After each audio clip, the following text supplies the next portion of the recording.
అందరికీ నమస్కారం. ఈరోజే మొదటి మాఘ ఆదివారం. మాఘ మాసంలో ఎంతో పవిత్రమైన రోజు. ఎందుకంటే ఆదివారం ఆ సూర్య భగవానుడికి ఎంతో ఇష్టమైన రోజు. అందుకే సూర్య భగవానుడిని మాఘ మాసాదివారం నాడు విశేషంగా పూజిస్తారు. ఈరోజు ఎవరైతే స్నానం చేసుకునే నీటిలో ఈ ఒక్కటి వేసుకుని స్నానం చేస్తారో వారి జన్మజన్మల పాపాలు ఆ నీటి ద్వారా పోతాయి. అంతేకాదు వారి శరీరంలోని రోగాలు నయమవుతాయి. శరీరానికి నూతన శక్తి వస్తుంది. మనోవ్యాధులు తొలగిపోతాయి. శరీరానికి దైవిక శక్తి వస్తుంది. మీరు అనుకున్నవి అన్నీ సాధిస్తారు. ముఖ్యంగా ఎవరైతే ఆర్థిక సమస్యల వల్ల ఇబ్బందులు పడుతున్నారో వారు స్నానం చేసే నీటిలో ఈ ఒక్కటి వేసుకొని చేస్తే వాళ్ళు ఇబ్బందులు అన్నీ తొలగిపోతాయి. చక్కగా ధనం అనేది చేకూరుతుంది. దుష్ట శక్తుల నుంచి కూడా విడుదల కలుగుతుంది.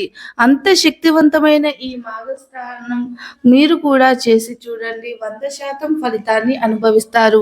మంచి అదృష్టాన్ని పొందుతారు. తిరుగు అనేది లేకుండా జీవిస్తారు. ధనాన్ని బాగా సంపాదిస్తారు.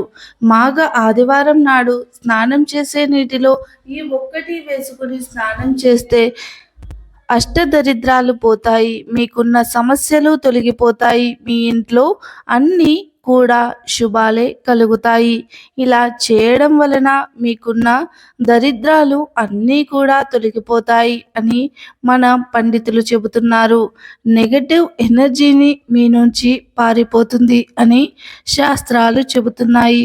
మరి మాఘ ఆదివారం స్నానం చేసే నీటిలో ఏం వేసుకుని చేస్తే అష్టదరిద్రాలు పోతాయో ఈ వీడియోలో తెలుసుకుందాం. మాఘమాసంలో భానువారం అంటే ఆదివారం అధిక మహత్యం కలది.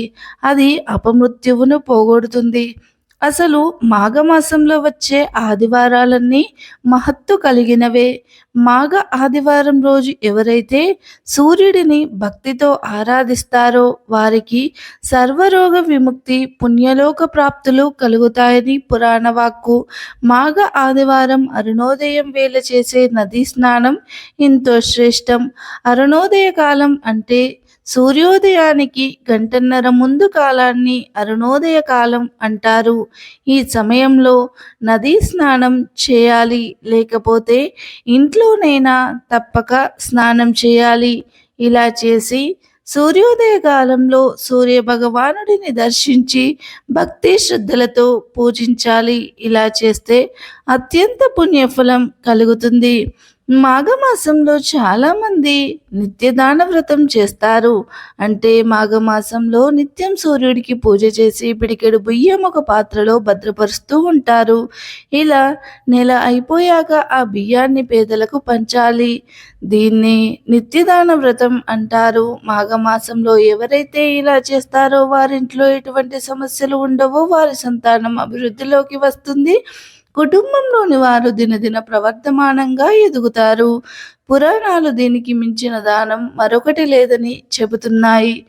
మాఘమాసంలో ఆదివారం రోజు ఉషాకాలంలో నదులు, చెరువులు, మడుగులు, కొలనులు, బావుల్లో కానీ స్నానం చేస్తే మంచి ఫలితం ఉంటుంది. మాఘాదివారాల్లో అరుణోదయ వేళల్లో దీపారాధన, తిలహోమం చేస్తే ఎన్నో రేట్ల పుణ్యఫలం దక్కుతుంది. మాఘ ఆదివారం రోజు నది, చెరువు, బావి అందుబాటులో లేకపోతే ఎవరైనా స్నానం చేసే సమయంలో బకెట్లో చిక్కుడు ఆకును లేదా రేగు ఆకులను వేసుకొని స్నానం చేయాలి. లేదా 2 వేళ్లకు వచ్చినన్ని నువ్వులను నీటిలో వేసుకుని స్నానం చేయాలి. ఇలా స్నానం చేసే ముందు కొన్ని నువ్వులను నమిలి మింగాలి. ఇలా ఎవరైతే మాఘాదివారం రోజు చేస్తారో వారి పాపాలన్నీ తొలగిపోతాయి. అంతేకాదు శరీరంలో ఉన్న సకల వ్యాధులు నశిస్తాయి. జ్ఞాపక శక్తి పెరుగుతుంది. శరీరం నూతన శక్తిని సంపాదించుకుంటుంది. చిక్కుడు కార్తీక మాసంలో కుదిరంత మొక్క ఉంటే మాఘం నాటికి నా మహిమ చూపుతాను అని అంటుందని మన పెద్దలు అంటున్నారు. నైవేద్యం పెట్టడానికి వేడి పొంగలిని చిక్కుడు ఆకు మీద వేసి చల్లార్చడం చేత ఆకులో ఉండే పసరు పొంగలికి ఎక్కి ఒక విధమైన రసాయనపు మార్పు వస్తుంది. ఆ పొంగలిని అత్యంత ఔషధ గుణాలు ఉంటాయి. ఆ పదార్థం మనం సేవించడం వలన మన ఒంట్లో అనేక రోగాలు మాయమవుతాయి. అందుకే మన పూర్వీకులు మాఘమాసంలో ముఖ్యంగా ఆదివారాల్లో చిక్కుడు ఆకులలో ఆ సూర్య భగవానుడికి పొంగలిని నైవేద్యంగా పెట్టి ఆ తరువాత ఇంట్లో ఆ కుటుంబ సభ్యులంతా పొంగలిని తింటారు. ఇది ఎంతో ఆరోగ్యాన్ని కలిగిస్తుంది అని మన పూర్వీకులు పెట్టిన ఆచారం. ఇక మాఘాదివారం రోజు సూర్యున్ని ఆరాధిస్తే ఎటువంటి ఫలితాలు కలుగుతాయో పురాణాల్లో మనకు వివరించడం జరిగింది. అలాగే మాఘాదివారం సూర్యారాధన చేస్తే సకల దేవతలను ఆరాధించినట్లేనని పురాణాలు చెబుతున్నాయి. రోజులు, మాసాలు, సంవత్సరాలు వీటన్నింటికీ సూర్యుడే కారణం. సూర్యుడే కాలపు కొలమానం. అందుకే సూర్య భగవానుడిని పూజిస్తారు.